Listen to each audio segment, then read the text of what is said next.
फकीर knowledge channel पर आप सभी श्रद्धालुओं का स्वागत है और आशा है आप सभी स्वस्थ होंगे, खुश होंगे और मालिक की कृपा आपके ऊपर इतनी वर्षे कि आप दिन दोगुनी रात चौगुनी उन्नति करते रहें। क्योंकि वैसे भी आपने ये मार्ग ऐसा चुना है कि अनुराग सागर कबीर साहिब जी का एक विशेष ग्रंथ है। इसे आप सुनकर अपने जीवन में उतार कर अपने इस भौतिक संसार से पीछा छुड़ा सकते हैं और अपने मोक्ष का द्वार खोल सकते हैं।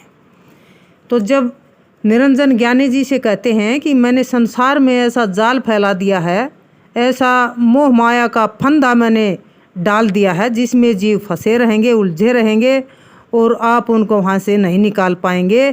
तो ज्ञानी जी निरंजन से क्या कहते हैं? ज्ञानी कहो सुनो अन्यायी, काटो फंद जीव ले जाई, जेतिक फंद तुम रचे विचारी, सत्य शब्द ते सब है बिडारी। ज्ञानी जी ने कहा कि हे अन्याय करने वाले निरंजन, सुनो, मैं तुम्हारे जाल यानी फंदे को काटकर जीवों को सतलोक ले जाऊंगा। जितने भी माया जाल तुमने जीव को फंसाने के लिए सोच विचार कर रखे हैं, सत्य शब्द से सबको नष्ट कर दूंगा और जीवों को छुड़ा लूँगा। जोन जीव हम शब्द दृढ़ावे, फंद तुम्हार सकल मुक्तावे। जब जीव चिन्ही है शब्द हमारा, तज ही भरम सब तोर पसारा। सत्य नाम जीवन समझायब, हंस उभारे लोक ले जायब। जो जीव मेरा सार शब्द मजबूती से ग्रहण करेगा, तुम्हारे सब जालों से मुक्त हो जाएगा। जब जीव मेरे शब्द उपदेश को समझेगा, स्वीकार करेगा, तब तुम्हारे फैलाए हुए सब भ्रम अज्ञान को त्याग देगा। मैं जीवों को सत्य नाम समझाऊंगा, साधना कराऊंगा और उन हंस जीवों को उभार यानी उद्धार कर सतलोक ले जाऊंगा। देहु सत्य शब्द दृढ़ हंस ही, दयाशील समाघनी, सहजशील संतोष सारा। आत्म पूजा गुण धनी, पुरुष सुमिरन सार वीरा। नाम अविचल गाही हो, शीश तुम्हारे पाँव दे के, हंस ही लोक पठाही हो। सत्य शब्द दृढ़ता से देकर मैं उन हंस जीवों को दयाशील, घनी समा, काम मोह आदि विषयों से रहित, सहजता, संपूर्ण संतोष और आत्म पूजा अनेक सद्गुणों का धनी संपन्न बना दूंगा। सत्य पुरुष के सुमिरन का जो सार उपाय है, उससे सत्य पुरुष का अविचल नाम हंस जीव पुकारेंगे यानी गाएंगे। तब तुम्हारे शीश पर पांव रखकर मैं उन हंसों को सतलोक भेज दूंगा। अमी नाम विस्तार, हंस ही दे चिता ही हो।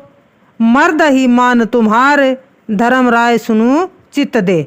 अविनाशी अमी नाम का प्रचार प्रसार करके हंसों को चेता दूंगा। हे धर्मराय निरंजन, मेरी बात मन लगा कर सुन कि इस प्रकार मैं तुम्हारा मान मर्दन करूँगा। चौका करी परवाह ना पाई, पुरुष नाम ती देव चिन्हाई। ताके निकट काल नहीं आवे, संधि देख ताकह सिर नावे। जो मनुष्य विधि पूर्वक चौका करके सत्य गुरु के दीक्षित होकर पान परवाह ना पाएगा, मैं सत्य पुरुष का नाम उसे अच्छी तरह समझा दूंगा। उसके पास काल नहीं आता। सत्य पुरुष के नाम ज्ञान से उस हंस जीव की संधि यानी मेल जोड़ देख काल निरंजन उसको शीश झुकाएगा। निरंजन वचन ज्ञानी जी प्रति। इतना सुनत काल सकाना, हाथ जोड़ी के विनती ठाना। दयावंत तुम साहिब दाता, एतिक कृपा करो हो ताता। ज्ञानी जी कि इतनी बात सुनते ही काल निरंजन सबका यानी भयभीत हो गया। उसने हाथ जोड़कर विनती की, हे तात, आप दया करने वाले साहेब एवं दाता हो, मुझ पर इतनी कृपा करो कि पुरुष साप मोकह असदिन्या, लक्ष्य जीव निच ग्रास किन्या। जो जीव सकल लोक तुम आवे, कैसे सुवधा मोरी मिटावे। सत्य पुरुष ने मुझे ऐसा शाप दिया है कि मैं नित्य प्रति लाखों जीव खाऊं। यदि संसार के सभी जीव आपके सत्यलोक आएं तो मेरी भूख कैसे मिटेगी। पुनि पुरुष मोह पर दया किन्या, भवसागर कह राज मोहिदीन्या, तुम हूँ कृपा मोह पर कर हूँ, मांगो सोवर मोहि उचर हूँ। फिर सत्य पुरुष ने मुझ पर दया की और भवसागर का राज मुझे दिया। आप भी मुझ पर कृपा करो और जो आपसे कहकर मैं मांगता हूँ वह वर मुझे दीजिए। सतयुग त्रेता द्वापर माही, तीन हूँ युग जीव थोरे जाही, चौथा युग जब कलयुग आवे, तब तो शरण जीव बहु जावे। ऐसा वचन हार मुहि दीजिए, तब संसार गवन तुम कीजिए। सत्ययुग, त्रेतायुग और द्वापर युग, इन तीनों में थोड़े से जीव सत्यलोक में जाएं और चौथा युग जब कलयुग आए तब आपकी शरण में बहुत जीव जाएं। ऐसा पक्का वचन मुझे दीजिए और तब आप संसार में जाइए। ज्ञानी जी वचन निरंजन प्रति। अरे काल पर पंच पसारा, तीनों युग जीवन दुख डारा, विनती तोर लीन हमें जानी, मोह कह ठगा काल अभिमानी। ज्ञानी जी ने कहा कि अरे काल निरंजन, तुमने प्रपंच यानी छल मिथ्या फैलाया है और तीनों युग में जीवों को दुख में डाल दिया है। मैंने तुम्हारी विनती जान ली। अरे अभिमानी काल, तुम मुझे ठगते हो। जस विनती तू मोशन किन्नी, सो अब बख्शी तो ही कह दीनी, चौथा युग जब कलयुग आए, तब हम आपने अंश पठाए।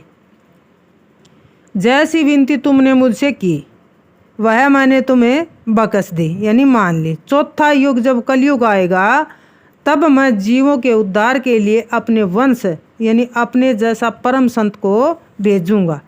सुरती आठों अंश सुकृत, प्रकटी है जग जाय के, ता पीछे पुनि सुरती नोत्तम, जाय ग्रह धर्मदास के, अंश 42 पुरुष के, जीव कारण आवई, कली पंथ प्रकट पसारी के जीव लोक पठावई। 8 अंश सुरती संसार में जाकर प्रकट होंगे। उसके पीछे फिर नए एवं उत्तम सौपुरुष सुरती नोत्तम धर्मदास के घर जाकर प्रकट होंगे। सत्य पुरुष के वे 42 अंश जीव उद्धार के कारण संसार में आएंगे। वे कलयुग में व्यापक रूप से पंथ प्रकट चलाएंगे और ज्ञान प्रदान कर जीव को सतलोक भेजेंगे। सत्य शब्द दे साथ, जी ही परवाना दे ही हैं, सदा ताही हम साथ, जो जीव यम नहीं पाई हैं। जिस जीव को प्रकट हुए वे सत्य अंश शब्द के साथ परवाना देंगे। मैं सदा उसके साथ रहूँगा और जीव यमलोक नहीं पाएगा, काल जाल से वह मुक्त रहेगा। निरंजन वचन ज्ञानी जी प्रति। ए साहिब तुम पंथ चलाऊ, जीव उबमार लोक ले जाऊ, वंश छाप देखो जही हाथा, ताही हंस हम नाव हूँ माथा, पुरुष आवाज लिन हमें मानी, विनती एक करो तुम ज्ञानी। हे साहेब आप पंथ चलाओ और भवसागर से उद्धार कर जीवों को सतलोक ले आओ। जिस जीव के हाथ में मैं अंश वंश की छाप यानी पान परवाना देखूंगा उस हंस जीव को मैं माथा झुकाऊंगा यानी प्रणाम करूंगा। सत्य पुरुष की बात को मैंने मान लिया, परंतु हे ज्ञानी जी मेरी तुमसे एक विनती है। काल का अपने 12 पंथ चलाने की बात ज्ञानी जी से कहना। पंथ एक तुम आप चलाऊ, जीवन ले सतलोक पठाऊ, 12 पंथ करो मैं साजा, नाम तुम्हारे ले करो आवाजा। एक पंथ आप चलाओगे और जीवों को लेकर सतलोक भिजवाओगे। मैं 12 पंथ को सुसज्जित एवं व्यवस्थित करूंगा जो आपका नाम लेकर ही आवाज़ करेंगे। वे 12 पंथ भी अपने आप को कबीर पंथी कहेंगे। 12 यम संसार पठे हो, नाम तुम्हारे पंथ चले हो, मृत्यु अंधा एक दूत हमारा, सुकृत ग्रह लेह अवतारा। मैं 12 यम संसार में भेजूंगा और आपके नाम से पंथ चलाऊंगा। मृत्यु अंधा नाम का मेरा एक दूत सुकृत धर्मदास के घर जन्म लेगा। प्रथम दूत मम प्रगटे जाई, पीछे अंश तुम्हारा आई, यह विधि जीवन को भरमाऊं, पुरुष नाम जीवन समझाऊं। पहले मेरा दूत धर्मदास के घर जाकर जन्म लेगा, इसके बाद आपका अंश वहां आएगा। इस प्रकार मेरा वह दूत जन्म लेकर जीवों को भरमाएगा और जीवों को सत्य पुरुष का नाम उपदेश समझाएगा। द्वादश पंथ जीव जो ए हैं, सो हमरे मुख आन समय है। एतिक विनती करो बनाई, कीजे कृपा देव बख्शाई। उन 12 पंथ के अंतर्गत जो जीव आएंगे वे मेरे मुख में आकर समाएंगे। मेरी ऐसी विनती मानकर मेरी बात बनाओ और मेरे ऊपर कृपा करो कि मुझे क्षमा कर दो। आगे फिर काल निरंजन ज्ञानी जी से किस प्रकार जगन्नाथ मंदिर की स्थापना का वरदान मांगते हैं और साहेब जी यानी ज्ञानी जी उसको क्या समझाते हैं, किस प्रकार से उनमें वार्तालाप होगा, इससे आगे का आप कल के एपिसोड में सुने। तब तक के लिए अपना ख्याल रखें, मालिक से अटैच रहें। बोलो साधो सत साहिब।